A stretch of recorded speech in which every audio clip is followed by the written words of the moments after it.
Alors dans la parashat Béchalach, c'est marqué Vayomer. Il a dit Im Shamwa Tishma, si vous écoutez, ça veut dire si vous obéissez, l'école Hachem à la voix d'Hachem, Elokecha ton Dieu, Vayachar Be'enav Ta'aseh, et ce qui est droit à ses yeux, vous ferez, tu feras, Ve'azanta les mitzvotav, et tu écouteras ses commandements, Ve'shamarta kol chukav, et tu garderas tous ses dogmes, Kol amachala asher samti be'mitzrayim, toutes les maladies que j'ai mis en Égypte, Los asim alecha, je ne les mettrai pas sur toi, Ki ani Hashem ofecha, car je suis l'Éternel ton Dieu. D'accord. Donc ici, le passage clairement, il a fait un lien, un rapport entre le fait de garder les mitzvot et le fait de la santé, la refoua, c'est-à-dire le fait de se soigner, ou alors le fait de ne pas tomber malade. On va voir. Maintenant, quelle lecture on doit avoir de ça? Quand c'est marqué Ki ani Hashem ofecha, car je suis l'Éternel ton médecin, alors il y a deux lectures. Il y a une lecture, c'est quoi? C'est que je suis ton médecin. Ça veut dire que je vais te conseiller pour ne pas tomber malade. D'accord? Sous-entendu que l'accomplissement des mitzvot et tout ça, elle va t'éviter de tomber malade. Ou alors non. Ki ani Hashem rofecha, ça veut dire que si tu es malade, alors la Torah, elle va te soigner. Donc, quelle lecture il faut avoir? Est-ce qu'une lecture où là, entre guillemets, on t'évite de tomber malade, ou alors qu'au cas où tu es malade, alors tu sauras comment te soigner? Parce que la Torah, elle va te donner des clés pour savoir comment est-ce qu'il faut fonctionner. Alors, pour essayer de comprendre ça, Rashi lui-même, sur place, il explique qu'en fait, quand on dit qu'Hachem, c'est lui le médecin, c'est moi qui va te soigner, oui, ça veut dire quoi? Ça veut dire qu'il va t'éviter les maladies, éviter que tu tombes malade. C'est la manière de se conduire, la manière d'accomplir les choses. C'est vrai que dans la mitzvah, il y a une dimension spirituelle qui est indéniable. Et à part ça, il y a aussi une relation qu'on a avec l'autre, une relation qu'on a avec la vie. Oui, maintenant, on sait qu'il y a beaucoup de maladies qui démarrent de la tête. C'est logique, d'accord? Quelqu'un maintenant, il est très bileux, il est très angoissé, il est très stressé. Bon, il ne faut pas s'étonner après s'il a un problème de Crohn ou s'il a un problème d'ulcère ou s'il a un problème de nerfs. Ouais, c'est des choses qui sont logiques. C'est pareil, de la même manière, quelqu'un qui est très très stressé au niveau des décisions, donc il va avoir des problèmes au niveau du dos, des problèmes de calcul, des problèmes de lumbago, des blocages dans le dos. Si quelqu'un il a des stress au niveau de l'argent, des stress au niveau relationnel, des stress au niveau équilibre, c'est-à-dire reconnaissance de l'autre, alors ça va se situer devant, avoir des brûlures d'estomac, des inflammations, peut-être des ulcères, peut-être mieux si affinité. D'accord? Donc il y a une logique entre le psychologique et le physiologique qui est indéniable, même si les médecins ils vont dire non, pas du tout, mais eux ils pensent qu'on est juste de la viande organisée, donc c'est normal. Mais nous on sait que ça se passe dans la tête, ouais, et que ça redistribue. Les Chinois, ils ont bien compris avec les méridiens, tout ça, avec les énergies, les homéopathes, les ostéopathes, tous les balépathes qui peuvent exister, que en fin de compte, qu'on le veuille ou non, on est un seul ensemble. On est en seul. Maintenant, si on a une dimension physique, c'est vrai, elle existe, c'est une dimension physique, elle est là, on la touche, ouais. Bon, aussi, on a une dimension psychologique, une dimension spirituelle, automatiquement, et que les trois sont liés. Maintenant, on va réfléchir comment c'est lié. Mais c'est impossible de dire que c'est pas lié. Il faut arrêter de penser qu'on est ou de la viande, ou alors une pathologie de névrose, ou alors un problème religieux. Ça va ensemble, c'est normal. Parce que la neshama, elle est dans le corps. Au-dessus, il y a le psychique, et au-dessus, il y a le physique. Et après, c'est juste une redistribution. Maintenant que l'énergie de l'âme, elle passe par l'un, passe par l'autre pour arriver, que le corps est nourri par l'énergie de l'âme, que le psychique il va servir de relais à cette énergie pour qu'elle arrive dans le corps, c'est logique. Maintenant en français on dit tu es mal dans ta peau. Ouais, tu es mal dans ta peau, mais c'est moi ma peau. C'est-à-dire quoi? C'est moi qui suis mal dans ma peau. C'est logique, le corps, il reçoit une énergie. C'est moi qui lui donne. Si quelqu'un il n'aime pas son corps, si quelqu'un il se sent mal dans la vie, si quelqu'un il est en rejet de la réalité, qu'est-ce qu'il va faire? Il va aller à l'intérieur. Il va repartir vers l'intérieur. Mais quand il repart vers l'intérieur, automatiquement, il arrête de nourrir son corps. Et le corps qui n'est pas nourri, eh ben, il s'exprime. Parce que le corps parle. Et qu'est-ce qui parle? C'est le mal qui est en toi. Et quand le mal se met à parler, on dit le mal a dit. D'accord? Donc le mal, il est là. C'est-à-dire qu'en vérité, nous sommes une espèce d'écran à cristaux liquides, extrêmement sensible. D'accord? Et tout ce qu'on vit, Oui, des gens, ils sont en contrariété, ils se mettent à avoir de l'eczéma, l'autre, elle a des boutons partout, l'autre, des démangeaisons. Alors, des fois, c'est plus intérieur, des fois, c'est plus extérieur. Chacun, il va avoir une relation différente avec les choses. Mais en tout cas, on ne peut pas nier. On peut pas nier qu'il y a un lien. Alors, pour essayer de comprendre ça, hein, il y a déjà des très très grands, les géants de la Torah, déjà, ils ont parlé de cette notion du lien de l'homme avec la maladie, de l'homme et de la maladie avec la Torah. Alors, il y a le Ramban, par exemple, il est dit comme ça. Ki biyot Israël shlemim vem rabim. Ouais, parce que les bénis Israël sont des gens complets, intègres et ils sont nombreux. Loitnag inyanam betieva klal.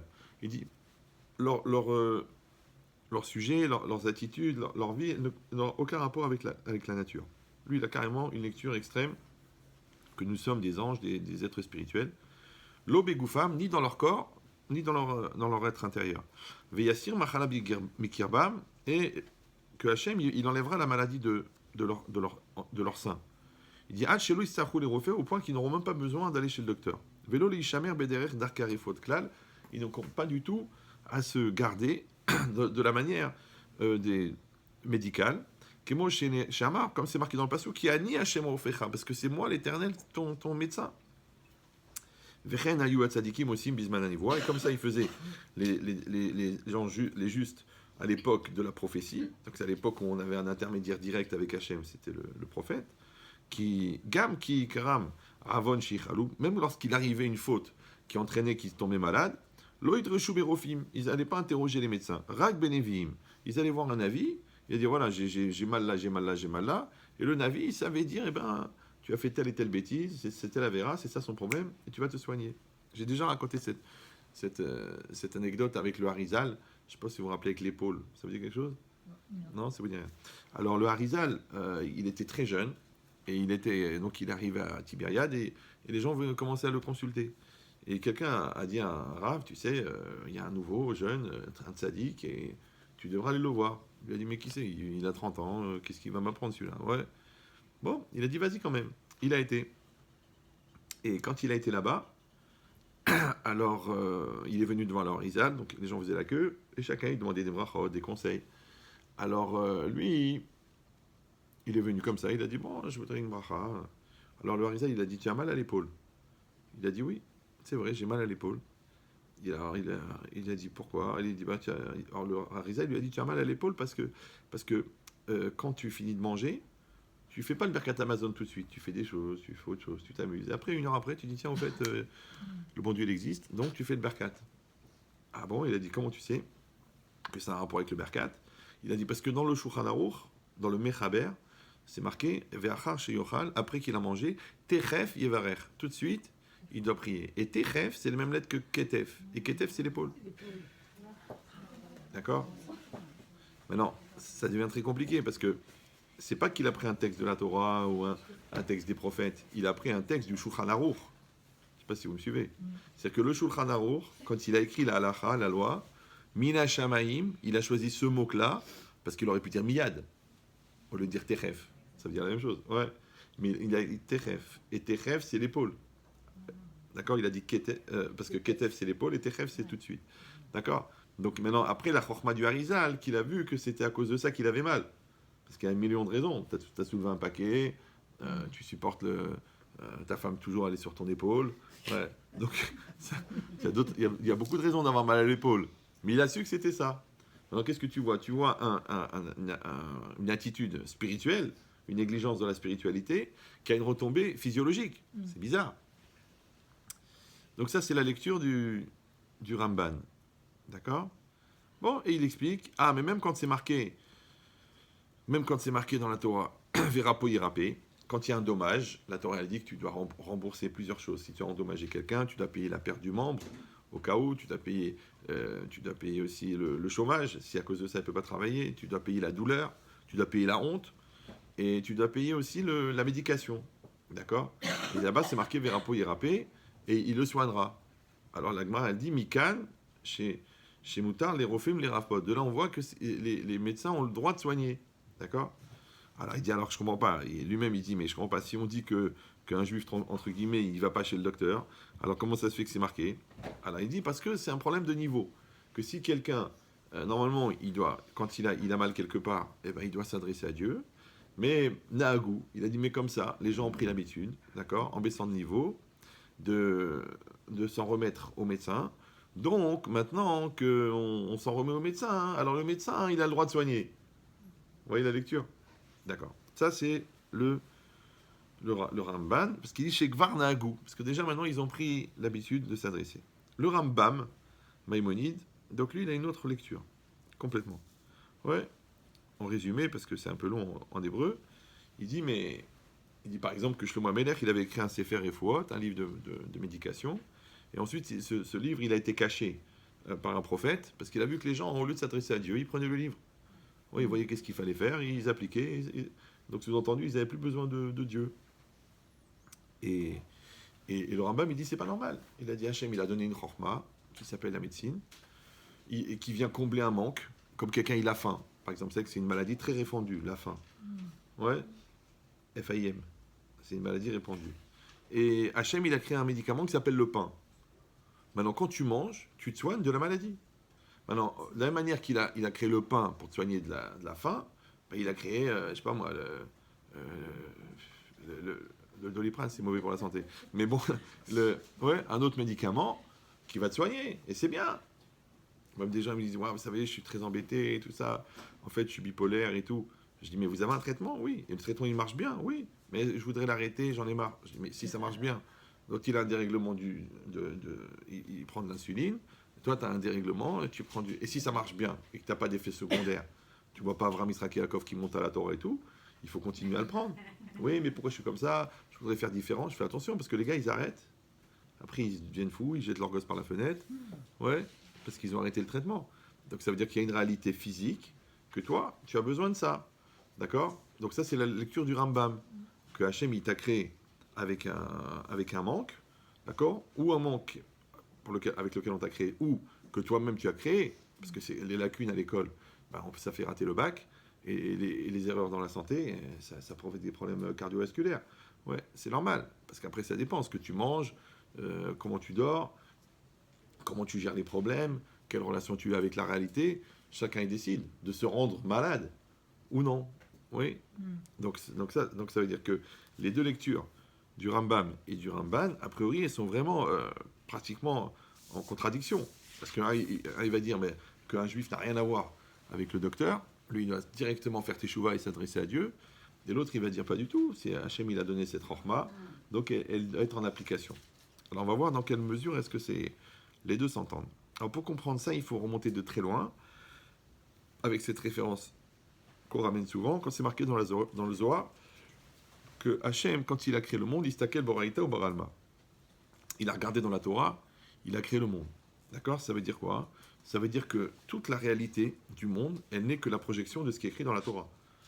Vous suivez jusque-là? Maintenant, le corps, il fait partie du monde. Donc, il vient aussi de la Torah. Maintenant, quand vous regardez la Torah, elle parle pas. Elle parle pas de la grippe, et elle parle pas de l'angine, et elle parle pas de la tuberculose. Oui? Alors, comment voudrais-tu que la Torah, elle puisse soigner cette chose-là? Mais cette chose-là, elle existe dans le monde. Et le monde, il est que la projection de la Torah. Donc, ça veut dire qu'il faut voir comment est-ce que le lien qui existe entre la Torah et la réalité du monde.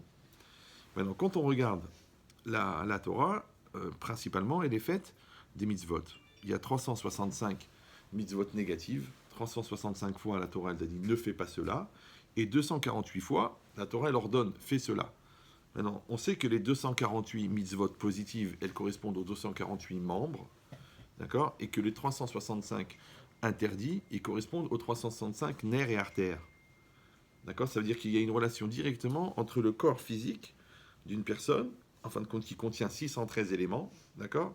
Et le corps spirituel d'une personne qui contient 613 éléments. Comme le corps psychique. Parce que notre corps, il est toujours en 3 couches. Une couche qui s'appelle le corps physique. Après, il y a entre guillemets, il y a le psychique de la main. D'accord? En vérité, c'est quoi? Ça va être le relais électronique qui va transmettre les informations et les énergies. Et à l'intérieur, l'âme de la main.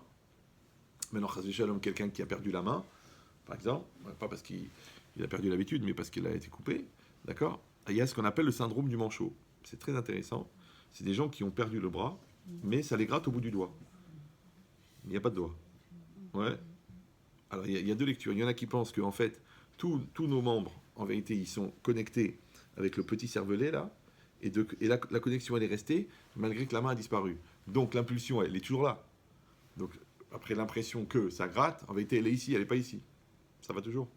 Mais il y a une autre lecture. C'est que quand la personne, elle naît avec un corps de 52 cm, d'accord, pour ne pas faire souffrir la mère, mais la aura de la personne, c'est-à-dire le volume spirituel de la personne, il fait sa taille finale, 1m85 et demi. D'accord? Parce que la mère, c'était plus pratique pour elle plutôt que d'accoucher un enfant d'1m85. Ouais. Ça évite la mortalité des mamans. Donc, en vérité, qu'est-ce qui se passe? C'est qu'au moment, durant toute la vie, où le corps physique il grandit, il remplit une enveloppe. Ouais. Ça s'appelle la aura. Maintenant, si la main est coupée, la aura n'est pas coupée. D'accord? Donc cette dimension-là, elle peut continuer à exister après que la main physique a disparu. Il dit maintenant, cette logique, si on dit que, encore une fois, il y a le membre spirituel, d'accord, le membre physique et le membre psychique, d'accord. Alors dans le Sha'ar HaKdusha, là-bas, il explique, aussi dans une autre lecture, mais en fin de compte, ça se superpose, qu'il y a la Neshama, la Klippa et le gouffre. La Neshama, c'est l'âme, la Klippa, c'est une couche, entre guillemets, d'impureté, et le corps. Alors maintenant, l'énergie de l'âme, elle doit arriver au corps. C'est elle qui nourrit le corps. D'accord? Maintenant, si l'énergie de l'âme n'arrive pas au corps, alors c'est la Klippa, c'est la dimension négative qui va prendre le dessus, et donc elle va boucher les canaux, donc l'énergie n'arrive pas au corps, et quand le corps n'est pas nourri par l'énergie de l'âme, apparaît le symptôme. Donc en fait, le symptôme, c'est juste la conséquence de la non-alimentation de l'âme vers le corps. Ok. Alors si on va dire, bon, c'est un petit peu abstrait. Alors je raconte cette anecdote. Un jour, une dame, elle est venue, bon, Shalom Baïd, et elle me dit, écoutez, j'ai 20 minutes pour vous parler et tout ça. Je dis, bon, ok, pas de problème. Ouais. Alors elle me dit, il y a des gros problèmes de couple qui sont liés directement à l'intimité, et que ça fait déjà plusieurs mois qu'elle ne veut plus que son mari la touche, et qu'en fin de compte, c'est lié au fait qu'elle a un zona, ou je ne sais pas comment ça s'appelle, sur la peau, d'accord? Je ne sais pas comment ça s'appelle.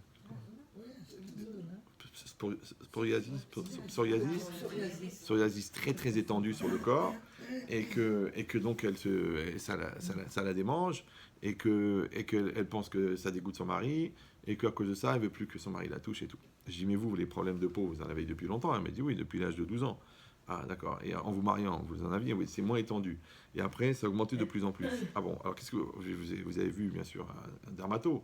Ouais, ok. Après, je dis, vous avez fait une thérapie? Il me dit, oui, ça fait 2 ans. Ah, je dis, moi, j'ai une seule question, parce qu'on n'a que 20 minutes. Est-ce que vous aimez votre corps? Elle me dit, non. Je me trouve moche, je ne veux pas qu'on me regarde, je n'ose même pas me regarder dans la glace. Et aimer dans la Torah, c'est Ahava. Et Ahava, c'est la même valeur numérique que Echad. Et Echad, c'est 1. Donc aimer, c'est faire 1. Alors, quand tu ne fais pas 1 avec ton corps, donc ton corps ne reçoit pas l'énergie de l'âme. D'accord? Maintenant, comment tu vas faire pour que l'autre, que ta honte qui te regarde, il ne te regarde plus, et que ta honte qui te touche, il ne te touche plus? Alors tu deviens psoriasis. Vous voyez, c'est la logique ou non? Alors elle m'a dit, bah, c'est ce que ma psy m'a dit au bout de 2 ans de thérapie. J'ai dit, c'est bien. 2 ans, 2 minutes, d'accord? Bon, c'est l'intérêt de ne pas être payé, on peut être plus rapide, d'accord? Mais c'est quoi l'idée?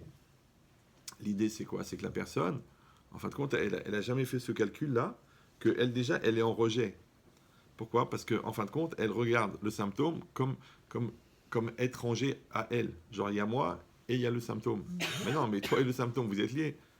Quand tu ouvres la douche, il y a de l'eau qui coule. Tu dis, mince! Oh, Minash Shamaïm. Mais non, c'est toi qui as ouvert le robinet. Et quand tu fermes le robinet, l'eau, elle s'arrête de couler. C'est normal, tu crèves de soif, va boire. Ah, tu dis, non, il faut que je me lève, c'est pas évident. Puis l'eau, c'est vachement humide. Bah oui, mais tu as la gorge sèche. Va boire. Ouais, je sais pas, ça a l'air bizarre ce que je dis ou... Non. Ça se tient? Voilà. Bah, les gens ne font pas ça dans leur corps. Ouais, le gars, il sait que c'est dangereux la charcuterie, mais il continue à manger. Bien que son médecin lui a dit, ouais. On lui dit l'alcool, attention, ça te fait ça. la nervosité, ça te fait de la tachycardie, mais quand on continue à s'énerver, bah, c'est plus fort que moi ça m'énerve, moi je m'énerve, moi les gens qui m'énervent, ça m'énerve, je vais mourir, les urgences, le SAMU, Khilul Shabbat. Je dis, mais je comprends pas, mais tu sais que tu es sujet à ça, tu te détends, tu te calmes, tu te bouches les oreilles, je sais pas, tu tues quelqu'un, tu fais quelque chose, ouais. Bon, c'est pas une halakha, hein, c'est... Non, un conseil. Donc ça veut dire quoi? Ça veut dire qu'il y a un lien. Alors, vous voyez qu'il y a un lien entre la mitzvah et le membre. D'accord? Alors, ça veut dire quoi? Ça veut dire qu'en fait, en résumé, la neshama, elle, c'est la source de vie. D'accord? Puisqu'on vit le temps que notre neshama est en nous. Et on dit tous les jours, il y a une étincelle de la neshama qui sort de l'âme et qui nous traverse. Et c'est elle qui donne la vie. Cette impulsion-là, les médecins, ils appellent la vie. Et ça s'appelle aussi la volonté, ça s'appelle aussi la lumière, ça s'appelle aussi la clairvoyance, ça s'appelle aussi la sensibilité, ça s'appelle la perception du temps.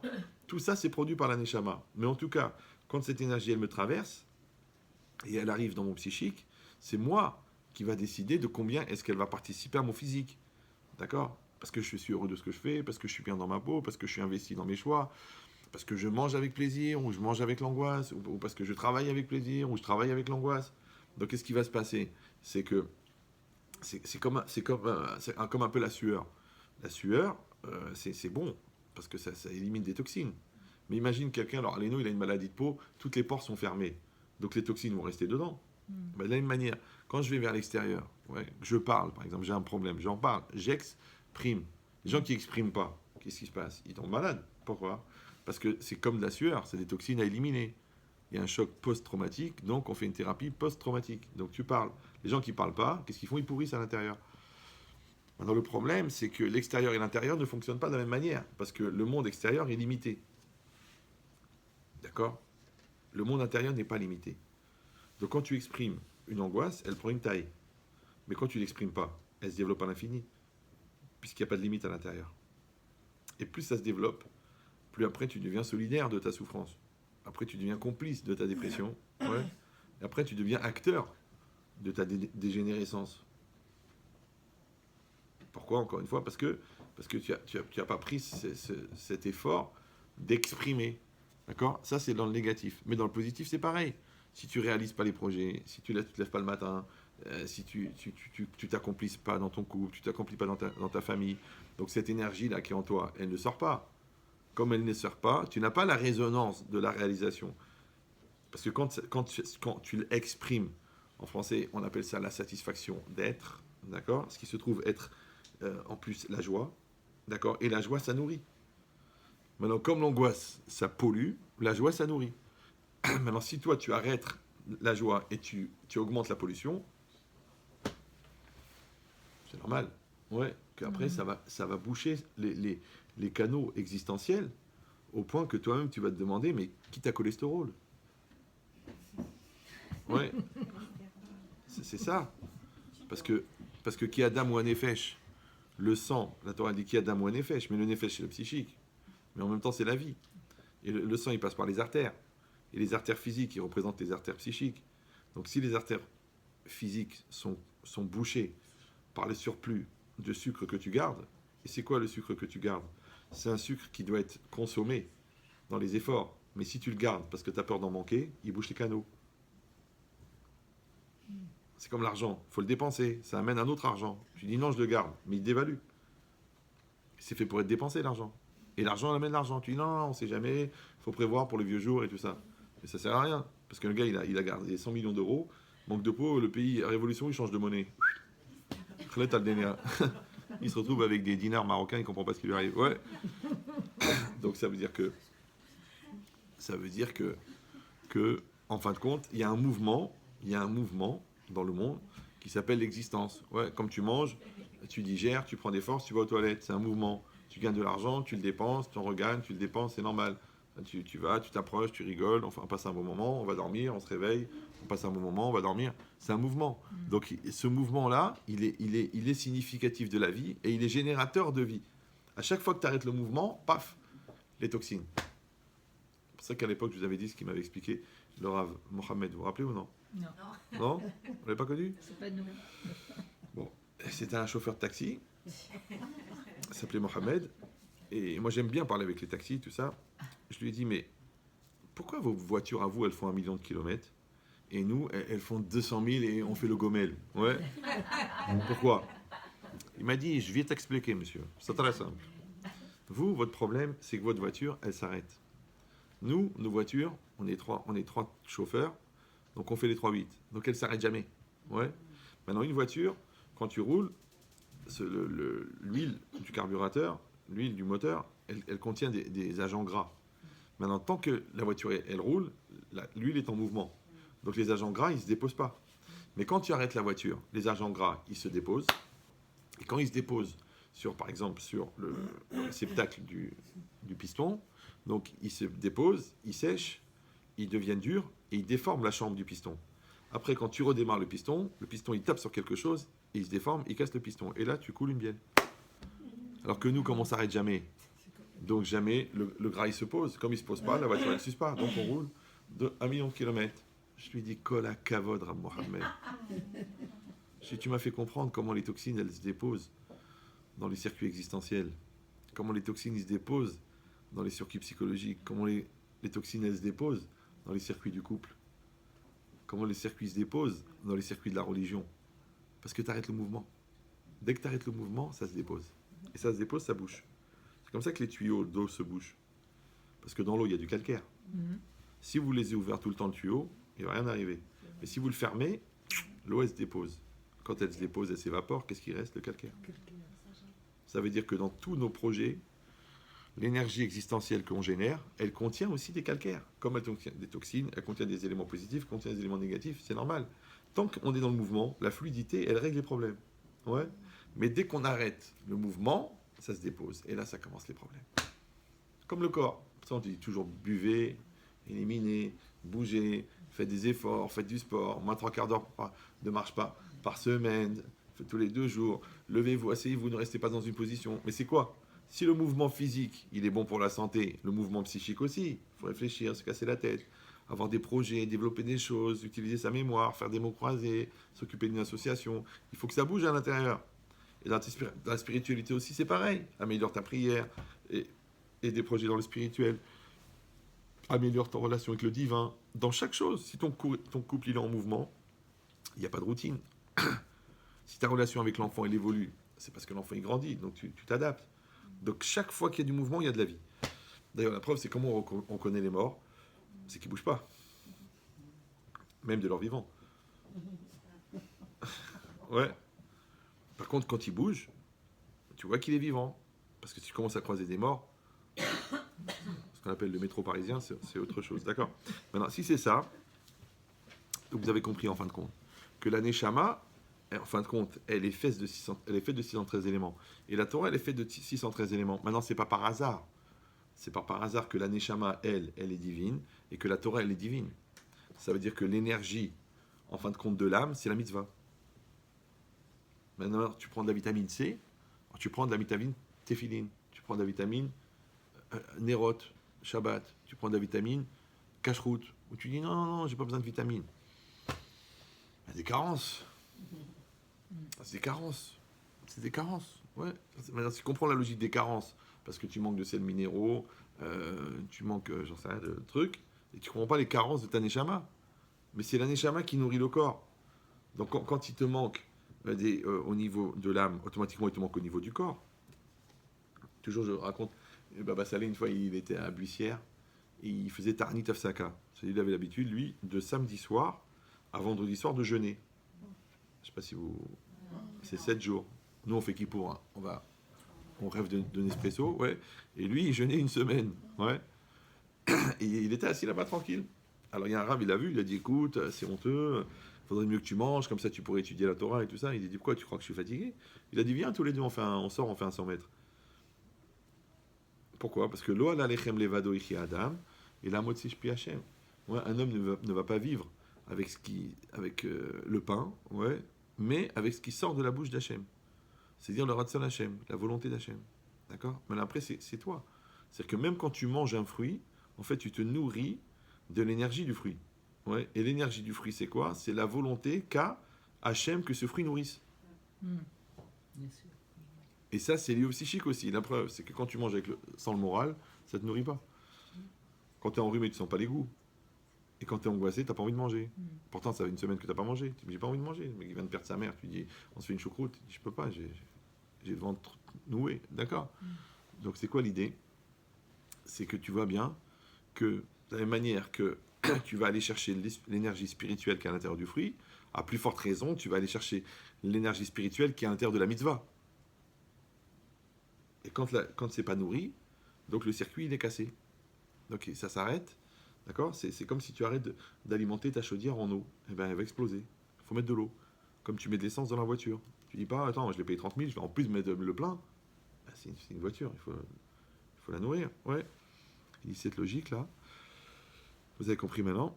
Pour ça qu'il y a la neshama, qui n'est pas matière, et il y a le corps qui est matière. Et c'est cette éternelle ambiguïté. D'accord. Parce que le corps, il est physique. D'accord. Maintenant, si je mets de l'eau dans une bouteille, je dis pourquoi l'eau reste dans la bouteille? Tu dis, mais tu l'as mis dans la bouteille. Non, mais au niveau physique, c'est parce que l'intensité moléculaire du plastique est plus dense que l'intensité moléculaire de l'eau. Ça va? Oui. Ok. La preuve, si c'était du buvard, ça traverserait. Du sable, ça traverserait. Parce que c'est une question de densité. Maintenant, tu peux m'expliquer, toi, comment l'âme, qui n'est pas du tout de la même nature que le corps, pourquoi elle reste dedans, dans le corps? Pourquoi elle ne sort pas? Même le psychique, pourquoi il reste là? Pourquoi il ne va pas ailleurs? On dit des fois, il avait la tête ailleurs. C'est un syndrome qui a démarré avec Louis XVI, d'accord? Comment tu peux être là et ta tête, elle est ailleurs? Donc le fait d'avoir sa tête dans son corps, sa neshama dans son corps, c'est un miracle. Oui. C'est que cette logique-là, en fait, on appelle ça en français la concentration. On appelle ça en français se recentrer. Il faudrait que tu te recentres. Tu es un peu trop dispersé, toi. D'accord? Tu vois ça, tu penses à ça, tu vois ça. D'ailleurs, les gens qui n'arrivent plus à se concentrer, on est obligé de leur donner des médicaments. Parce qu'ils perçoivent tout ce qui se passe, ils sont sensibles à tout ce qui se passe. Ils regardent ailleurs au lieu de regarder là. Ils pensent que le bonheur, il est éloigné alors qu'il est à côté. Donc, on t'apprend à te recentrer. Maintenant, quand toi, par exemple, tu vas faire le Kriyat Shema, tu vas être obligé de te concentrer. Quand tu mets les tefilines, tu es obligé de te concentrer. Quand c'est bientôt Shabbat, tu regardes ta montre, tu es obligé de te concentrer.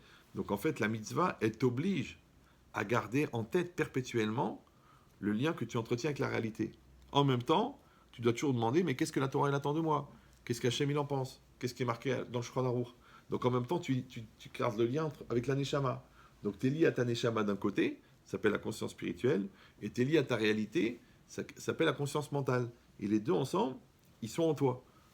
À chaque fois que tu perds le contact avec l'un ou avec l'autre, soit tu deviens un illuminé, ce qu'on appelle un délire mystique, d'accord? Tu te mets à marcher au plafond, à voir des gens qui marchent sur l'eau, c'est assez arrivé, on a eu des problèmes déjà, ou alors le contraire, c'était tellement dans la réalité que tu as un déni total de toute forme de spiritualité. D'accord? Et après, tu t'étonnes, tu dis, je sais pas, je comprends pas, j'ai tout, et je me sens vide, ma vie n'a pas de sens, à quoi ça sert tout ça? Je vais mourir avec tout ce fric, il manque de l'essentialité. Alors, tu vas rentrer dans la secte Moon, tu vas aller manger des algues là-bas en Thaïlande, en espérant retrouver l'intensité spatio-temporelle de la perception de la particule dans un espace dénué d'éther. Ce qu'on appelle Reh. Mais va mettre les téphilines, t'es juif, va mettre les téphilines. Fais passer 4 mois là-bas à manger des algues. Au Tibet. Pas compris, c'est marqué à l'entrée du pays Tibet ou quoi? D'accord? Donc cette logique-là, que la personne, elle fait le lien. Évidemment qu'on a besoin de spiritualité, mais il faut une spiritualité cachère. Comme on a besoin de nourriture, il faut une nourriture pas chère. D'accord? Donc pour que ça puisse coller. Oui. Donc c'est cette logique-là. Maintenant, si c'est ça, et c'est ça un peu le paradoxe, c'est de la même manière qu'Hachem, il a mis la Neshama à l'intérieur du corps, il a mis la spiritualité à l'intérieur de la matière. Et ça, c'est vicieux. Parce qu'elle aurait dû faire de la matière, et de la spiritualité, spiritualité. Non. Qu'est-ce qu'il a fait Hachem? Il a dit, je te mets la spiritualité dans la matière. Ouais. Par exemple, un des défauts majeurs de la femme, c'est quoi? Je suis peut-être en minorité, là. Ouais. C'est la beauté de la femme. La femme est belle, d'accord? Donc comme la femme est belle, l'homme, il met des années à comprendre que sa femme n'est pas un objet. Mais qu'il y a une personne dedans. Donc quand on lui dit, pendant la nida, tu peux pas la toucher, tu peux pas t'approcher, tu peux pas. C'est pour qu'ils comprennent qu'il y a aussi une personne, parce que quel intérêt de parler avec une commode, même si elle est de Ikea et qu'elle a un prénom suédois. Ouais, ça n'a pas de sens. Voilà. Donc le gars, on lui dit, écoute, ta femme n'est pas une commode, la preuve, elle parle, elle est sensible, elle a des besoins. Donc qu'est-ce que tu vas faire? Tu vas dépasser la dimension physique de la femme pour regarder la dimension personnelle de personne. Bon, c'est pareil. Les enfants, c'est de la viande. Tu rigoles, quoi. Ils comprennent tout, ils ressentent tout. Donc toi, tu te mets dans la peau, tu me regardes. Donc tu t'adresses à la dimension personnelle de l'enfant. C'est pareil, l'argent. Tu sais, l'argent, c'est des moyens. Par rapport à un certain projet, quand tu commences à gagner de l'argent pour de l'argent, tu vois que ta vie n'a plus de sens. Donc à chaque fois, tu dois chercher la dimension intérieure des choses, qui n'est jamais très loin de la dimension spirituelle des choses. Comme la bouffe. La bouffe, c'est dangereux. On meurt de la bouffe. Ça s'appelle la malbouffe. Ouais. Donc, si toi, tu ne manges pas avec un certain projet, donc la bouffe te tue. Quand tu bouffes avec tu manges avec un certain projet, le manger te nourrit. La preuve, c'est que quand tu consommes, tu consumes. Quand tu consommes, il n'y a pas de déchets. Mais quand tu consommes sans consommer, ouais, eh ben, il y a des déchets. Et c'est les déchets qui te tuent, en fin de compte. D'accord? C'est toute cette nourriture qui n'était pas nécessaire et qui t'emmène vers le tombeau. Donc, cette logique-là, c'est quoi? C'est que la Torah, elle va t'obliger à donner un sens. C'est pour ça qu'on doit faire une bracha avant de manger. Baruch ata Hashem Elokeinu melech haolam borei pe'aretz. Tu dis, bon, c'est bon, ça va, j'ai juste mangé une pomme. Non, tu donnes un sens, d'accord? Chaque chose que tu fais, tu donnes un sens. Tu as un nouvel habit, hop, tu fais une bracha shechianu, tu donnes un sens. Ça t'apprendra à dire merci, d'accord?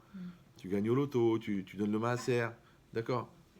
Tu vas au mikvé, tu fais une bracha, comme ça tu te rends compte du fait que maintenant tu passes dans un statut de pureté supérieure. Chaque chose, il y a une dimension. Pourquoi? Parce qu'en fin de compte, le pire qui peut nous arriver, c'est de vivre comme des robots, comme des animaux, en perdant cette dimension. Maintenant, la conscience qu'on en a, et donc qui vient de la bracha ou qui vient de la préparation spirituelle c'est elle aussi le login qui nous permet d'obtenir le contenu spirituel de la chose. D'accord? C'est que si je prie et je ne suis pas conscient que je prie, la prière ne peut pas m'apporter quelque chose. Donc quand je fais une mitzvah, je dois être conscient que je fais. Même tu pétris la pâte, tu fais la challah. Tu dis, c'est rien, il n'y a pas plus matériel, de la farine, de l'eau. Non, j'ai prévu la challah maintenant. Du coup, un geste de quotidien, il devient maintenant un acte spirituel. C'est moi. Et de la même manière que je prélève la challah et je la donne à Dieu, de la même manière, je prélève le meilleur de ma vie et je la donne à Dieu. Donc j'ai compris, je prélève le maaser, ça veut dire que je me rappelle que c'est le bon Dieu qui m'a donné les 90, donc c'est pas grave si je donne une 10. Ouais. Mais qu'est-ce qu'on est en train de faire en fin de compte? On est en train de faire des rappels à l'ordre perpétuel, d'accord, de ce qu'on est censé être. Parce que normalement, j'ai pas besoin de tout ça. D'accord? Est-ce que tu as un bracelet électronique, tu dis attention, tu es un papa, tu es une maman? Non, tu dis je suis une maman, c'est normal. Oui, c'est-à-dire que la maturité, normalement, ça devrait pas être un effort. Mais si tu as besoin des rappels à l'ordre, des penses-bêtes, c'est pas pour les gens intelligents, a priori. Ouais. Et bien de la même manière, ton corps aussi, il a un signal d'alarme. Il s'appelle la fièvre, il s'appelle les courbatures, il s'appelle le mal-être, il s'appelle le mal au ventre, il s'appelle le mal de tête, il s'appelle la douleur. C'est des signaux d'alarme. Maintenant, il y a des gens malins, quand il y a le signal d'alarme, ils tiennent compte du signal d'alarme. Il y en a non. Ils prennent un Doliprane, comme ça, ils ont éteint le signal d'alarme. C'est comme si ça clignote, comme quoi il y a le feu dans la chambre, peut-être tu t'enlèves l'ampoule. Tu dis, attends, lève-toi, il est tard. Il y a les enfants, ils vont se mettre à crier. Tu sais quoi, reste dans ton lit, c'est mieux pour toi. Mais t'es malade, si ça sonne, c'est que c'est Simcha, d'accord? Parce qu'on le dit, ça sonne, mais Simcha, d'accord? Donc cette idée-là, c'est que s'il y a des signaux d'alarme dans le corps pour te prévenir qu'il y a quelque chose qui ne va pas dans ton corps, alors tu crois qu'il n'y a pas des signaux d'alarme dans tes mésusotes pour te dire qu'il y a quelque chose qui ne va pas dans ta vie? Il n'y a pas un signal d'alarme dans les téphilines pour qu'il y a quelque chose qui ne va pas dans ta vie. Il y a même des signaux d'alarme dans ton corps pour te dire que dans ton psychique, ça ne va pas. J'avais raconté cette histoire. Une femme, elle vient me voir, elle me dit, écoutez, j'ai un très très gros problème. À chaque fois, le 7e jour de pureté, parce qu'il y a le sang qui coule, après le sang s'arrête, on fait Ifsek Tahara, après il y a 7 jours de pureté. Et le 7e jour, le jour du mikvé, j'ai du sang. J'ai une tache. D'accord? Alors, j'ai dit, écoutez madame, moi, je ne suis pas gynécologue. Vous venez chez moi, je ne suis pas un spécialiste du sang. Elle me dit, oui, mais je vous pose la question et tout. Alors je dis, moi j'ai une question, moi j'ai toujours une seule question. Je lui dis, est-ce que vous voulez retrouver votre mari? Il me dit non. Ah ouais, donc quand t'es pas religieuse, tu lui mets une baffe, tu lui casse-toi. Ouais. Mais quand tu es religieuse, il faut une tâche. Mais est-ce que la tâche, elle est là ou la tâche, elle est là? C'est une tâche pénible. Non? Oui. C'est ça le problème. D'accord? Je dis, mais vous voulez pas retrouver votre mari? Tu dis, oui, mais quel rapport? Moi, dans ma tête, je veux pas le retrouver. Mais mon corps, mais votre corps, qui a d'âme ou un nefesh? C'est-à-dire que le sang, en vérité, c'est l'expression physique du psychique. C'est pour ça que quand on fait une analyse de sang, on sait exactement qui tu es, qu'est-ce que tu as fait, d'où tu viens, qu'est-ce que tu as mangé à midi, le développement de ta maladie, au contraire, si tu es en bonne santé. Tout est dans le sang. Tout est dans le sang. Ouais. Maintenant, si le sang il est psychique, donc si on peut faire un analyse psychique, on peut faire une analyse de sang, c'est la même chose. Donc ce qui se passe en haut, ça se passe en bas. C'est logique. Ouais. Donc, mais c'est quoi l'idée? L'idée, c'est que la personne, elle va aller voir des gynécos, elle va prendre des médicaments pour la coagulation, elle va prendre des trucs pour... Mais déjà, le principal, c'est comme si tu refais 50 fois l'enduit et la peinture du plafond. Mais ça sert à rien, puisque la fuite en haut, tu l'as pas réparée. Donc ça continue à couler. Bon, ça va que reporter à plus tard. Ouais, mais il faut monter là-haut, il faut aller chez le voisin, je vous en prie, monsieur, votre lavabo, il coule. Et là, c'est même pas le voisin chez toi, parce que t'as compris maintenant, le corps, c'est le plafond, et le cerveau, c'est le robinet qui coule. Alors vas-y, va au cerveau, va voir ce qui se passe, va fouiller un peu. C'est pour ça qu'on dit Michèche Boïsourim, celui qui a des souffrances, qui a des difficultés, il pêche Bémarasav. Oui, il faut qu'il analyse ses actes. Il faut qu'il s'analyse lui-même. Où j'en suis, qu'est-ce qui se passe. Quand tu dis je suis fatigué, bah, t'as vite fait le tour. Je dors pas assez, je suis mal nourri, je suis stressé. Ok, donc maintenant de la même manière, quand tu es malade, bah, tu prends du temps et tu te poses. Et tu réfléchis, qu'est-ce qui t'arrive? C'est pour ça qu'on a créé les salles d'attente. C'est pour ça que plus la maladie est grave, plus ça prend du temps pour avoir un rendez-vous. Ouais. C'est pour ça que dans les salles d'attente, il y a toujours des revues de 1997 dont les meilleurs articles ont été volés. Je dis, mais jamais vous renouvelez vos journaux. Ouais. Et en plus de ça, quand tu vas voir un spécialiste, tout le monde a la même maladie que toi. Donc des fois que tu aurais oublié que tu as un problème, tu regardes, tu n'es pas le seul. Ouais. Donc, et ce que tu fais, tu attends. C'est une salle d'attente. Une salle d'attente. Ouais. Et pendant cette salle d'attente, tu réfléchis. Qu'est-ce qui se passe? Pourquoi? Le stress, il génère, c'est la distance que tu entretiens avec ta réalité. Donc une réalité que tu n'assumes pas, elle génère du stress. Donc quand tu dis c'est trop dur, déjà tu as rendu 2 fois plus dur une chose qui était déjà dure. Maintenant si elle est dure, c'est parce que tu n'es pas adapté. Or, c'est un problème de Emouna, puisque le chamelier connaît ses chameaux. Donc celui-là, il lui donne 400 kilos à porter, celui-là, il lui donne 40 kilos. Mais le chameau a 2 défauts.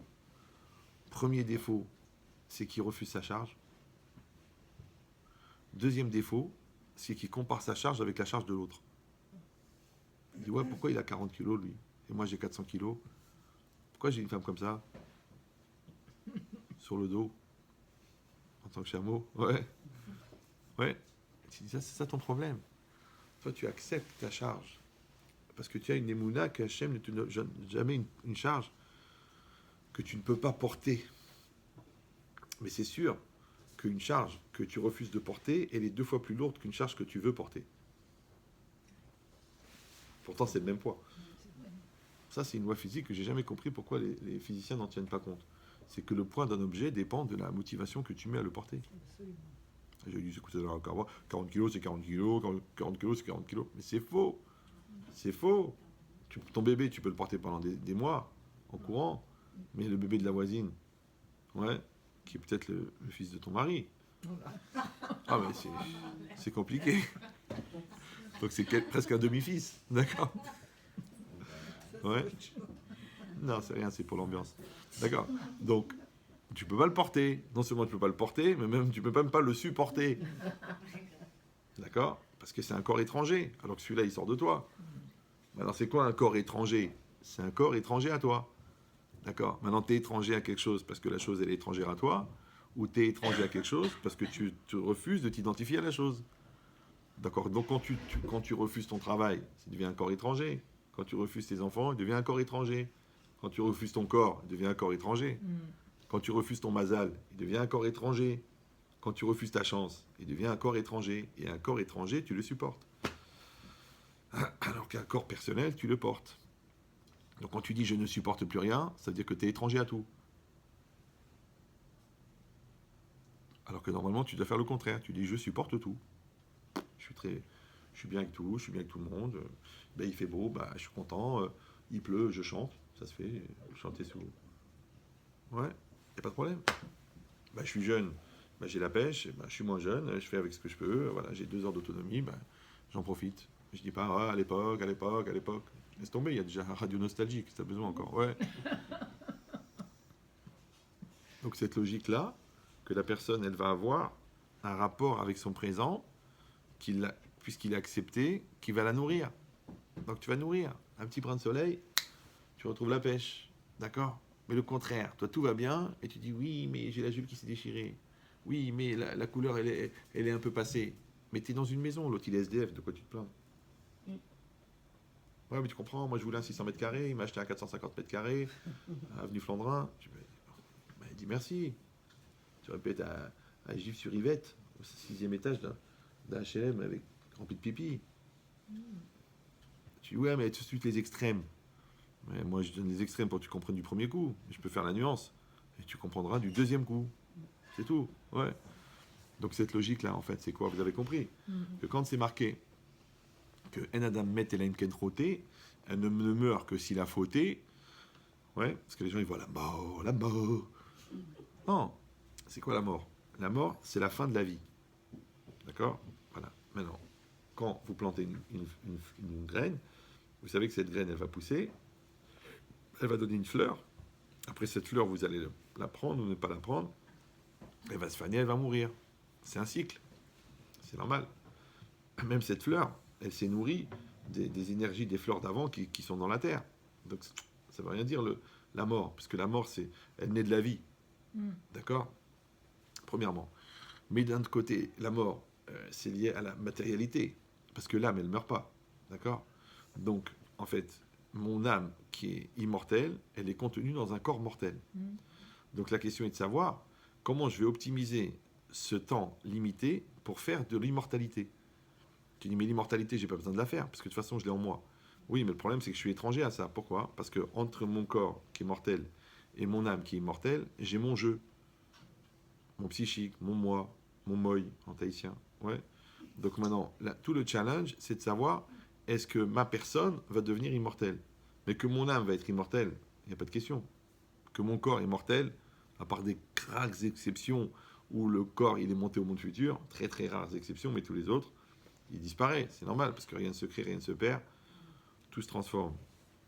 Donc maintenant, quand c'est marqué que en fin de compte, le corps meurt, en vérité, le corps, c'est une matière. Et la matière a été créée. Et tout ce qui a un début a une fin. D'accord? Donc le corps est préprogrammé pour mourir. Maintenant, quand le corps meurt, c'est quoi que le corps meurt? Même le corps lui-même, il ne meurt pas. C'est-à-dire, si on prend les atomes du corps, les molécules du corps, elles sont toujours vivantes, elles sont redistribuées.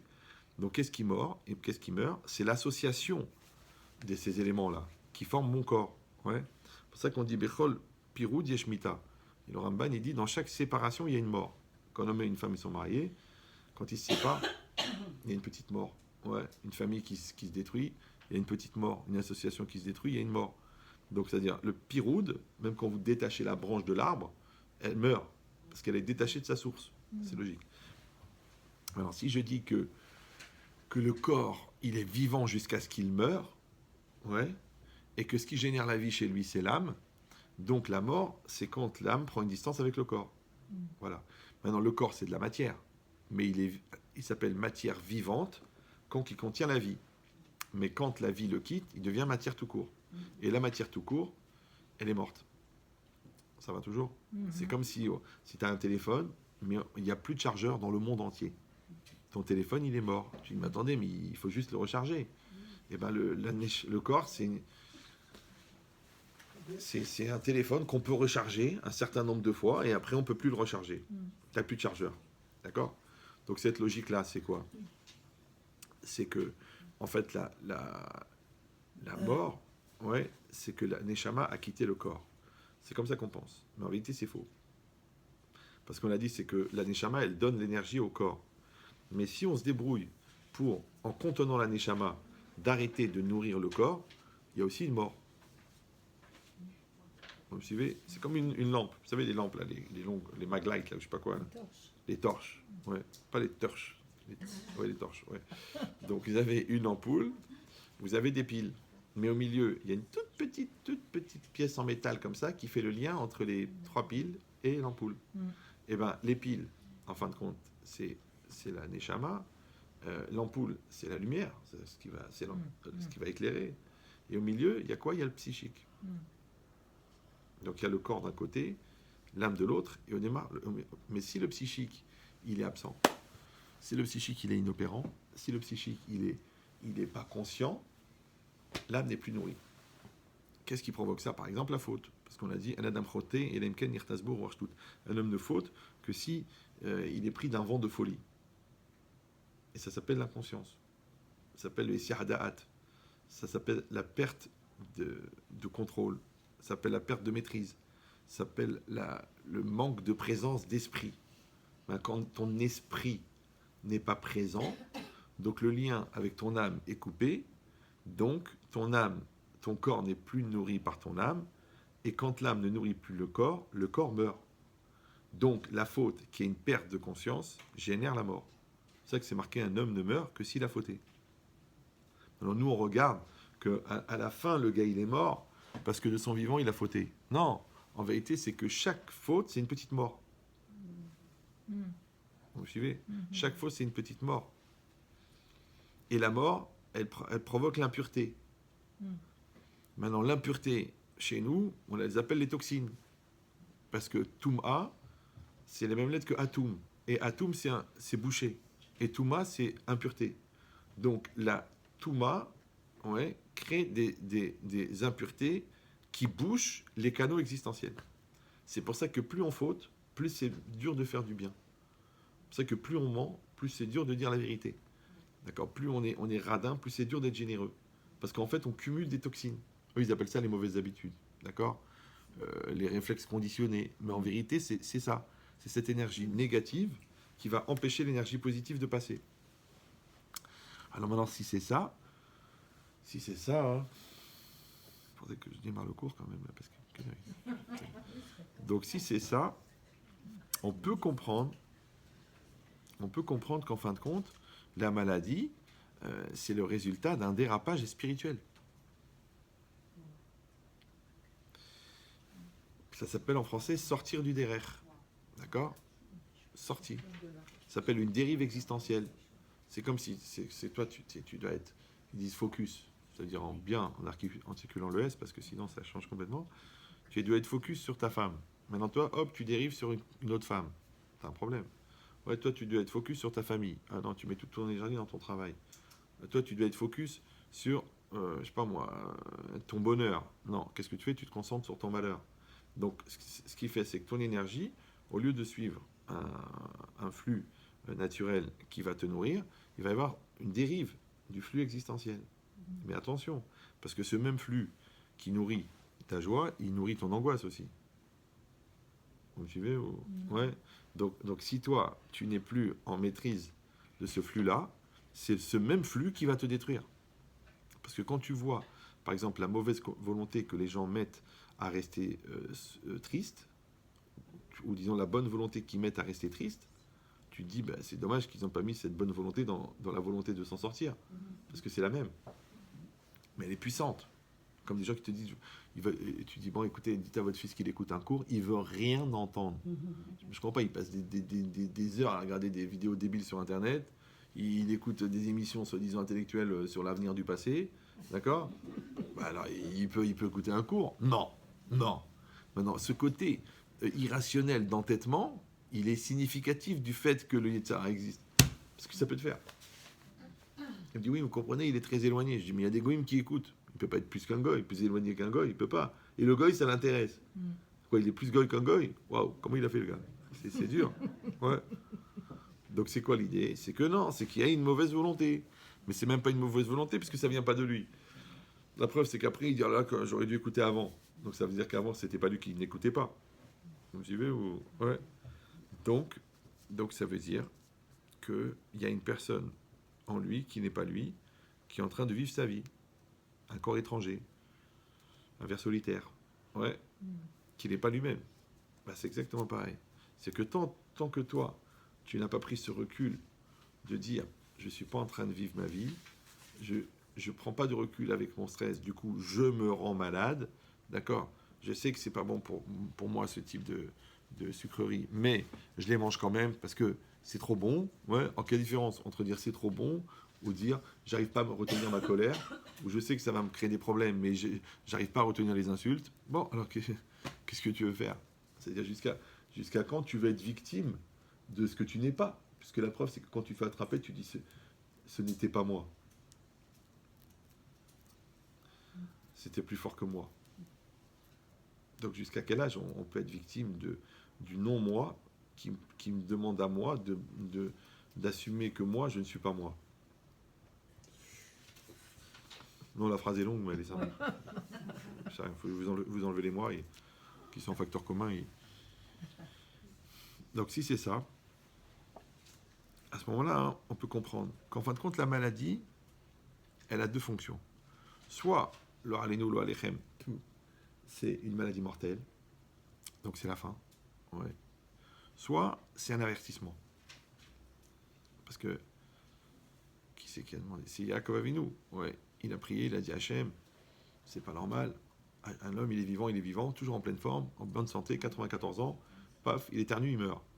Il a dit, il faudrait que la personne soit malade avant de mourir, comme ça, eh ben, elle peut réfléchir, elle pose des questions, à se demander qu'est-ce qui lui arrive.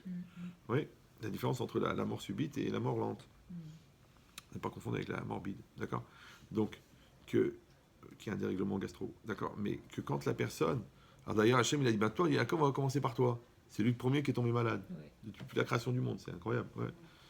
Mais l'idée, c'est quoi? C'est que la maladie, en tant que avertissement, eh ben, c'est l'occasion de faire tes chouvas. Comme l'élève, il est convoqué chez le directeur, il y a une observation dans le livret, s'il y a quelque chose, tu dis non, c'est tous des antisémites, à Yavne. Mais non, mais... D'accord, il y a une observation dans le truc, ça veut dire qu'il se passe quelque chose. Ouais, maintenant le signal d'alarme il s'est allumé. Donc qu'est-ce qui va se passer? Eh ben, tu vas te poser, tu vas réfléchir, tu vas voir. Par exemple, la seule maladie dont parle la Torah, c'est la tsarat. La tsarat, c'est quoi? C'est une forme de lèpre, d'accord? Que la personne, elle attrapait à cause de la faute de la shonara. Maintenant, dès que la personne, elle était diagnostiquée avec la tsarat, on devait l'enfermer pendant une semaine. Et il n'y a que le Kohen qui peut l'avoir pour voir si la tâche, elle avait changé de taille ou non. D'accord? Maintenant, c'est très intéressant parce qu'en fin de compte, eh ben, l'enfermement, c'est quoi? C'est que, en fin de compte, ça s'appelle la solitude du malade. Parce qu'on a beau avoir plein de copains, plein d'amis, on fait partie d'un club, on a un groupe WhatsApp, mais devant la maladie, on est seul. C'est rare que tu peux dire à tous tes copains, vous prenez un dixième de mon cancer. Non, c'est impossible. Ouais, ça se partage pas. Donc ça veut dire quoi? Ça veut dire que tu es seul dans la maladie. Tu es seul. Premièrement. Deuxièmement, tu dois aller voir le Cohen, le docteur, qui va diagnostiquer. D'accord? Maintenant, tant qu'il n'y a pas eu le scanner, tant qu'il n'y a pas eu la biopsie, tu ne sais pas ce que c'est. C'est juste une douleur, c'est juste une souffrance, ou c'est plus grave, ou c'est quelque chose de mortel. Tu ne sais pas. Donc tu es dans l'expectative. Alors il y a des gens qui vont s'affoler à mort sur la base de rien, d'accord? Et on te dit non, d'abord il faut un diagnostic, et après tu décides. D'accord? Mais t'angoisser pour qu'est-ce qu'on va trouver, qu'est-ce qu'on va trouver. Il y a des gens qui ne font pas l'examen parce qu'ils ont peur de trouver quelque chose de grave. Et après, quand il faut l'examen, le médecin il dit ah, fallait venir plus tôt, j'aurais pu vous sauver. Donc il n'est pas mort de maladie, il est mort d'angoisse, de négligence. Ouais. Donc maintenant, et le docteur, c'est comme le Cohen. C'est lui qui va voir la taille. Et à chaque fois que tu vas le voir, le Cohen, il voit si la taille, elle diminue, si la taille, elle augmente. Maintenant, entre-temps, il y a l'angoisse. Déjà, le Metzora, il a l'archouma. Parce qu'on lui dit, va t'enfermer. Donc tous les gens, ils disent, tiens, en fait, où est Maurice? Ah bah, il est là-bas. Ah bon? Après, il passe devant la fenêtre, il dit, ah, il y a Maurice dans le truc. Ah bah oui, c'est lui. Ah, c'est l'angoisse. C'est normal. D'accord? Donc ça veut dire quoi? Ça veut dire que là, il y a déjà l'angoisse. Après, il y a la peur. Après, il y a la douleur. D'accord? La douleur de la maladie. Ça fait mal. Il dit, mais tout ça, c'est quoi? Que le bon Dieu, il est méchant? Ouais, il veut que tu souffres. Non, je confonds avec une autre religion. Non, ça s'appelle la capara. C'est ça la capara. C'est-à-dire que la capara, en fin de compte, l'expiation, ça fait mal. Si vous demandez à la nappe qu'est-ce qu'elle en pense quand tu es en train de la frotter, avec un chiffon et de l'eau de Javel, je peux te dire que ça lui fait mal. Oui, ben c'est exactement pareil. Alors tu dis, oui, mais est-ce qu'on ne pourrait pas enlever mes bêtises sans souffrance? Ben, si on avait une prise de conscience positive aussi bonne, aussi puissante que la prise de conscience négative qu'on avait en fautant, on n'aurait pas besoin de souffrance. Parce que vous savez, pour une faute froide, il faut une capara froide. Mais pour une faute chaude, il faut une capara chaude. C'est pour ça que quand vous allez chez le teinturier pour dire d'enlever une tâche, il vous demande quelle est la nature de la tâche. Tu dis, écoutez, c'est votre métier, vous vous débrouillez. Alors, est-ce que c'est de l'encre rouge? Est-ce que c'est de la peinture rouge? Est-ce que c'est du ketchup? Est-ce que c'est le sang de votre belle-mère? J'ai besoin de savoir. Ouais, pour traiter la tâche. Eh ben, c'est exactement pareil. La nature de la tâche et la manière dont la tâche est arrivée, ça va dépendre. Si la tâche elle est venue à froid, c'est pas la même chose que si la tâche elle est venue à chaud. Parce que la pénétration de la fibre, elle va être différente puisque la fibre va être déformée par la chaleur. C'est exactement pareil. Les avérotes froides, c'est les avérotes intellectuelles. D'accord? Tu penses qu'il y a 4 dieux, 6 dieux, 9 dieux, tu penses que Moshe Rabbeinu est une marque de ketchup. Bon, c'est des avérotes froides. D'accord? Tu penses qu'il y a un dieu pour 2 personnes. Ouais. Ça s'appelle des Gérards. 2 par Dieu.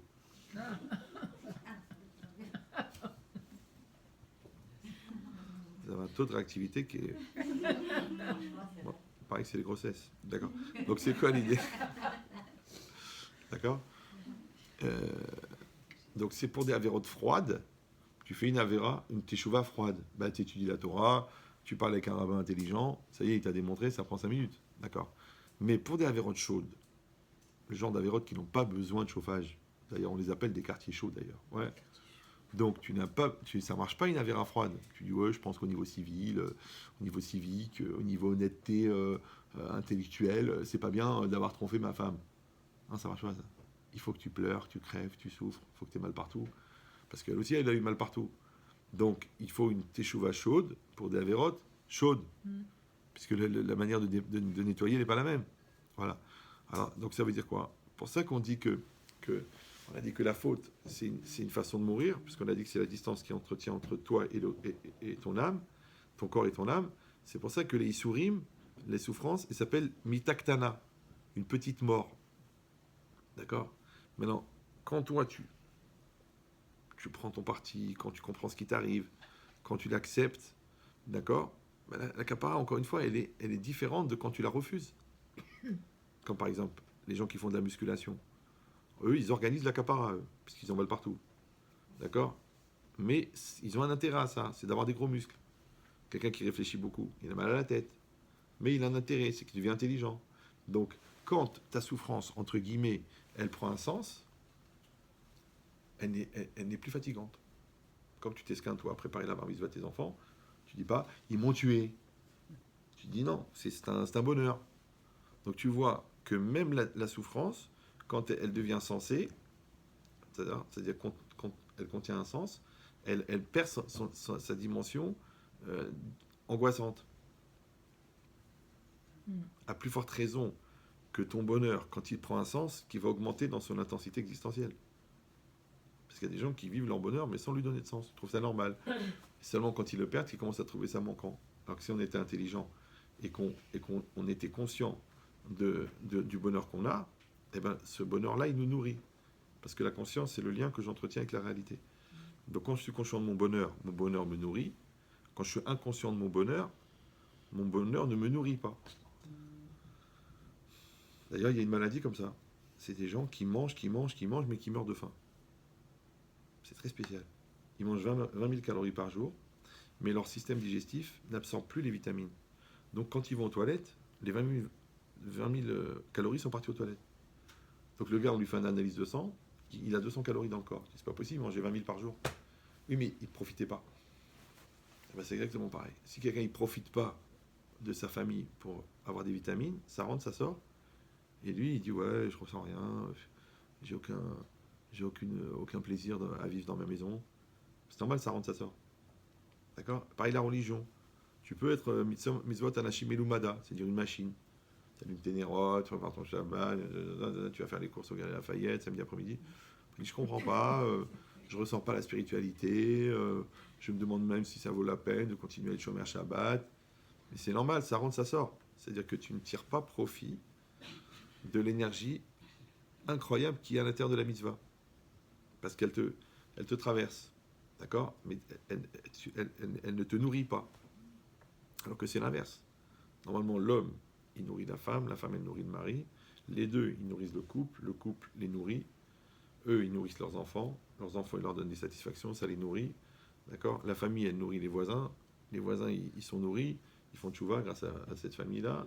Après, ils donnent des forces à la communauté les nourrit, eux, ils nourrissent la communauté. Donc en fait, c'est un échange perpétuel. Mais si on arrête l'échange, c'est quoi la maladie? La maladie, c'est que les échanges entre les cellules s'arrêtent. Et une cellule qui ne reçoit pas de l'énergie de la cellule d'à côté, elle meurt. Donc il faut des échanges. Tout le temps. Ouais. Alors si c'est ça, vous avez compris maintenant qu'en fin de compte, le lien que la personne, elle va entretenir avec cette réalité, ce qu'on appelle en français la conscience, alors c'est elle qui va être le véhicule, le transporteur de l'énergie. Et après, ça va être comment? Ça va être, si moi je peux recevoir du positif d'une situation, malheureusement, je peux recevoir du négatif d'une situation. Ouais. Et ça va dépendre, en fin de compte, du terrain qui va accueillir la situation. C'est que si je suis faible, la maladie est forte. Si je suis forte, la maladie est faible. C'est pour ça que la maladie, elle dépend du terrain. Donc si je suis mal dans ma peau, je dors pas bien la nuit, je suis angoissé et j'ai aucun but, même une grippe, elle peut me foutre par terre. D'accord? Mais si je suis très très puissant, j'adore Hachem, j'aime la vie, j'aime ma famille, même une grave maladie, elle ne m'empêche pas d'avancer. Donc en fait, c'est quoi? C'est une question de concentration, de puissance et de densité. Comme un TGV. Si quelqu'un il se met devant le TGV, il dit stop, que Dieu ait son âme. Parce que le TGV, quand il est lancé à 300 km/h, il lui faut 3 km pour s'arrêter. Donc un corps humain, pour lui, c'est comme une mouche. Peut-être une feuille. Ouais, c'est rien. Donc c'est pareil en vérité. Est-ce que toi, tu es un TGV ou est-ce que toi, tu es une feuille? Si tu es une feuille et que tu prends un TGV dans la tête, mais si tu es un TGV et que tu rencontres une feuille,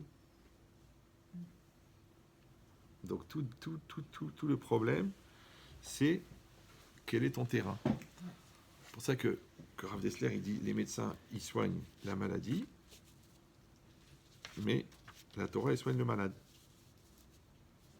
Maintenant, comme on a pris l'habitude de soigner la maladie se porte de mieux en mieux. On a même réussi à fabriquer des virus mutants, ce qui n'existait pas dans la nature.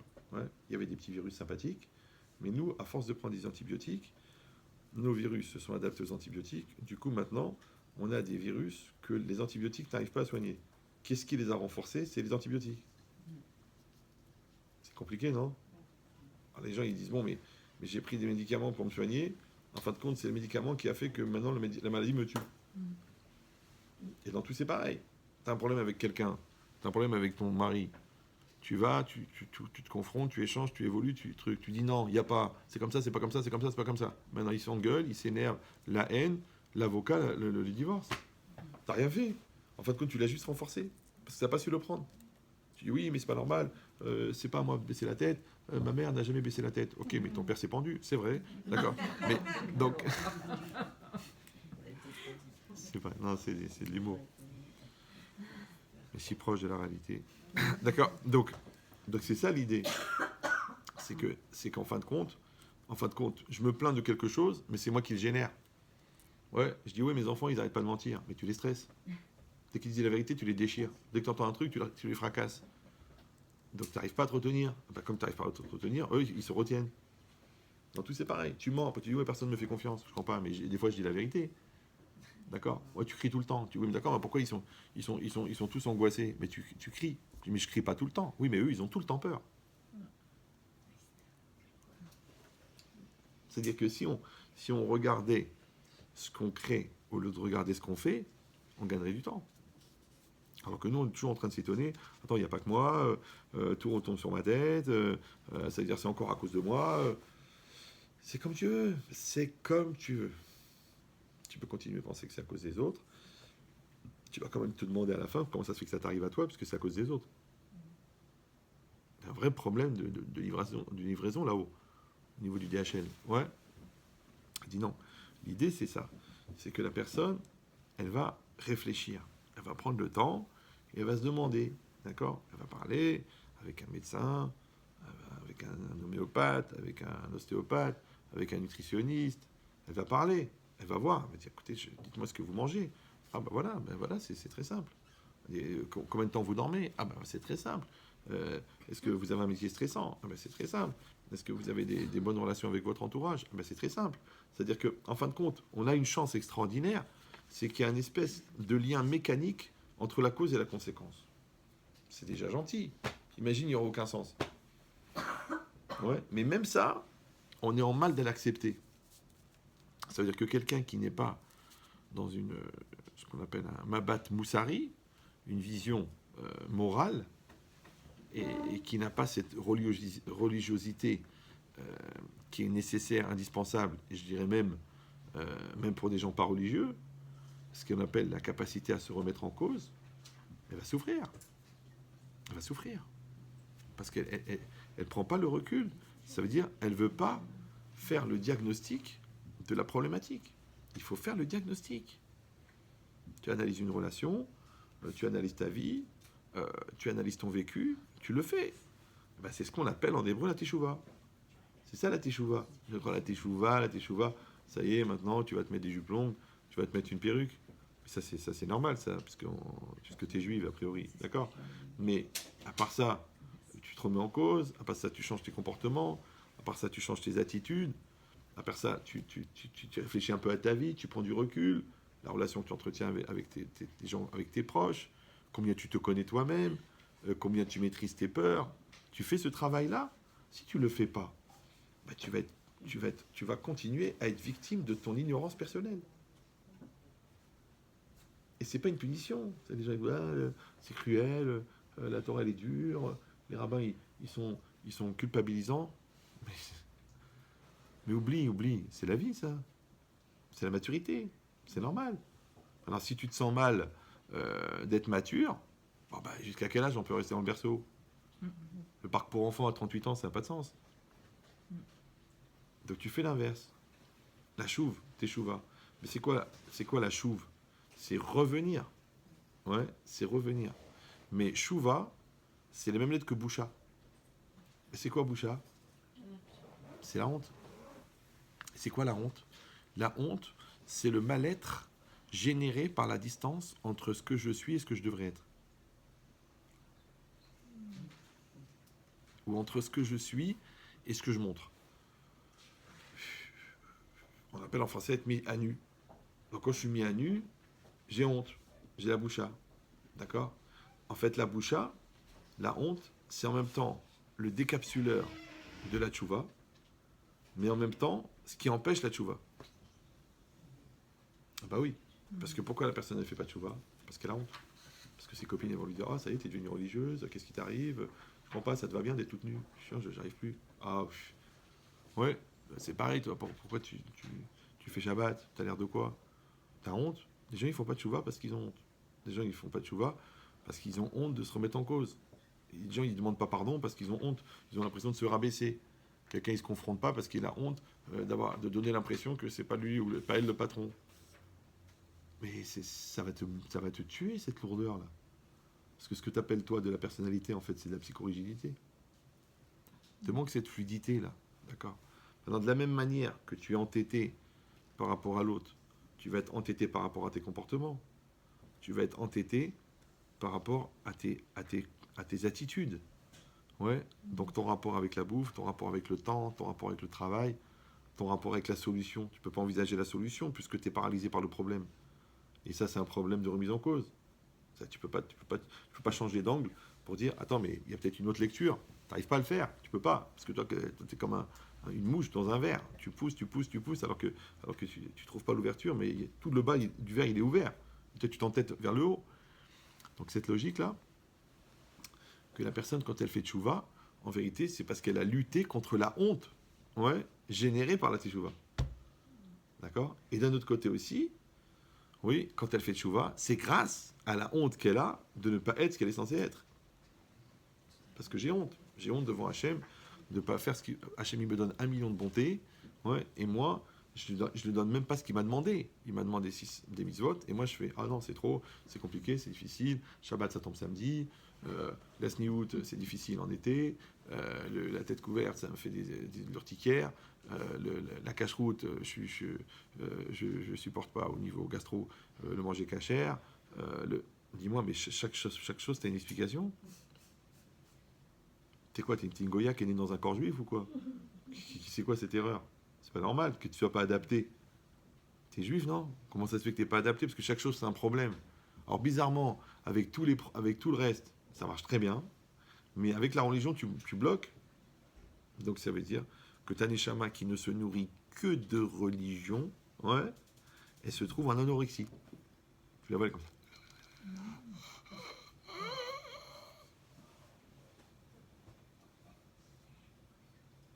Mais déjà qu'il ne faut pas rouler dans une voiture quand il n'y a pratiquement plus d'essence.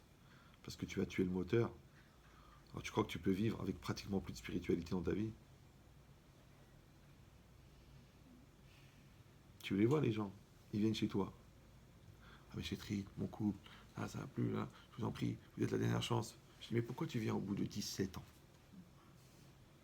Ouais, 7 ans d'inconscience et 10 ans de découragement. Pourquoi?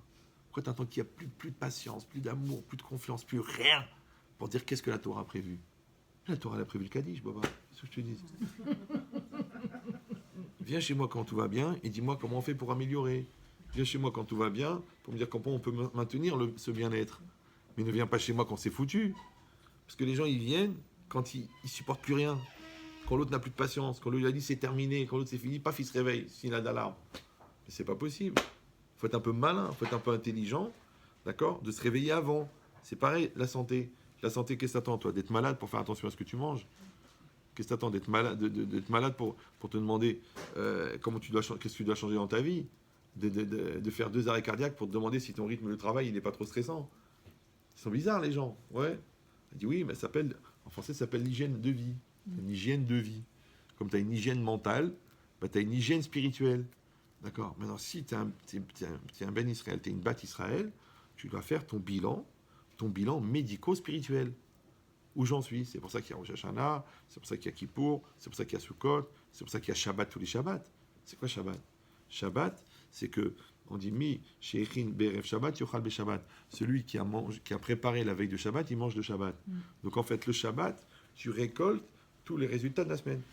Donc tu es assis à table avec ta famille, tu vois ta femme, tu vois son sourire, tu vois ton mari, tu vois tes enfants, on parle, les chants, les livrets Torah, mais aussi comment ça s'est passé pendant la semaine, qu'est-ce qui s'est passé, comment tu étais.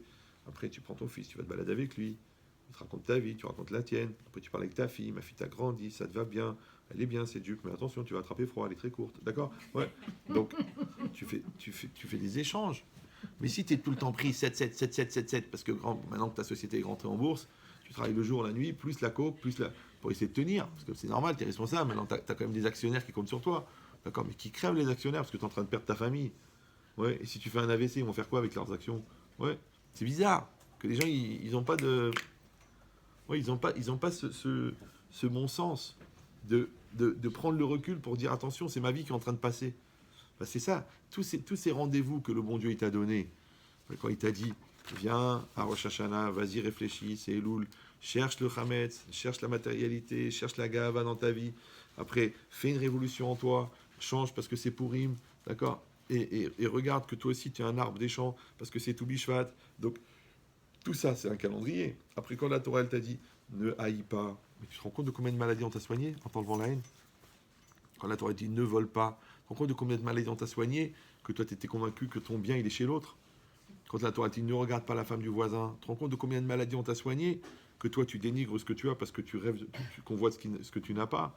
Quand la Torah dit ne garde pas rancune, ouais, parce que tu n'acceptes pas que c'est Minashamaïm et que tu le vis mal. C'est-à-dire de combien de maladies psychiques, physiques, mentales, la Torah elle t'a soigné. Donc maintenant, c'est la lecture. Que quand c'est marqué Ki Ani Hashem Rofecha, d'accord, on a dit une discussion. Il y en a, il va dire que ça veut dire car je suis ton médecin. Ça veut dire que quand toi tu es malade, eh ben moi je vais t'expliquer comment il faut se soigner. D'accord? Ou non? Tu vas dire non, que si, Kiani Hashem Rofecha, ça veut dire que moi, je vais te donner les conseils qui feront que tu n'auras pas besoin de te soigner. Parce que tu as fait ce qu'il fallait pour que ça aille bien. Comme tu vois, des gens, des Chinois, 90 ans, ouais, en train de faire leur truc comme ça. Tu crois qu'ils sont débiles? Tu crois qu'ils sont débiles? Mais tu sais qu'ils règlent leurs problèmes de circulation, leurs problèmes d'anxiété, leurs problèmes de... C'est toi le fou. Parce que toi, qu'est-ce que tu fais? Toi, tu t'excites, après tu prends un Xanax, tu prends un Exomil. Et eux, ils sont débiles. C'est toi le débile. Ouais. Donc ça veut dire que ces gens-là, tu les vois à 90 ans, ils ont nahat roi. Ils mangent un bol de riz, ils sont heureux. Ils boivent un thé, ils sont détendus. Ouais, il faut que tu boives 9 whisky pour te sentir à l'aise. Tu vas offrir ton corps au Rav, comment il s'appelle? Israq Daniel. Le Jack Daniel. D'accord? Donc c'est l'inverse. Donc quelqu'un, il peut faire le contraire. Il peut dire, il peut avoir une philosophie de vie. D'accord? Maintenant, plutôt que d'aller la chercher parce qu'il fait faire le tour du monde, il y en a une qui t'est proposée. Et que d'ailleurs, qui t'a marqué depuis le début, puisque à 8 jours, on a coupé court à la discussion. D'accord? Donc tu peux y adhérer. Il dit maintenant, la discussion qu'il y avait entre le Rambam et le Ramban, d'accord? En vérité, c'était quoi l'idée? C'est que le Ramban, il a raison, qu'un juif n'a rien à voir avec les médecins, d'accord? Parce que normalement, il doit avoir un rapport direct avec le divin. Il dit aval na'agou, mais ils ont pris l'habitude. Ça veut dire quoi? Ça veut dire que si quelqu'un il est au niveau de Baba Salé, ouais, pour lui, de prendre un médicament, c'est interdit. C'est interdit. Et s'il le prend, il va tomber malade du médicament.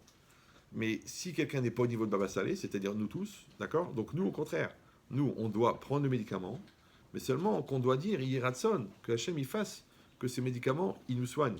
Ça veut dire qu'on veut, entre guillemets, donner au bon Dieu la béquille pour nous supporter. Parce que malheureusement, pas parce que Hachem ne peut pas nous soigner, mais parce que nous ne sommes pas à la hauteur de sa émouna.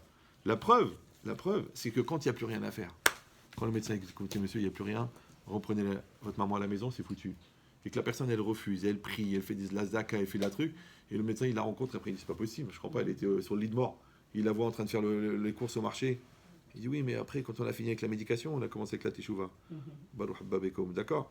Donc ça existe. Même les médecins, ils disent, écoutez, c'est paranormal, la tumeur a disparu. Bon, c'est normal, c'était de l'humour. On le dit d'ailleurs, tu meurs de... Tu meurs d'une tumeur. Non, tu meurs de rire. D'accord. Voilà, donc Bezrat Hashem, qu'on soit tous en bonne santé pour accueillir Mashiach et que tout se passe bien pour chacun d'entre nous.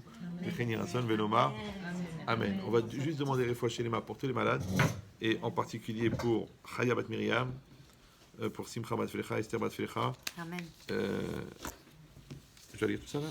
Pour, on l'a déjà fait. Yael Adassa Bat Saïda Dorine. Ah oui, est-ce qu'il faut le faire aujourd'hui? Il faut le payer aujourd'hui. Donc Yehuda Ben Gisèle Yael, Michel Michael Ben Claire Simcha, Steve Avram Raphaël Ben Amen. Sultana, Yitzhak Mahlouf Ben Rachel, Hubert Yaakov Ben Alice Léa. Il faut dire Amen. Amen. Dolly Mesodi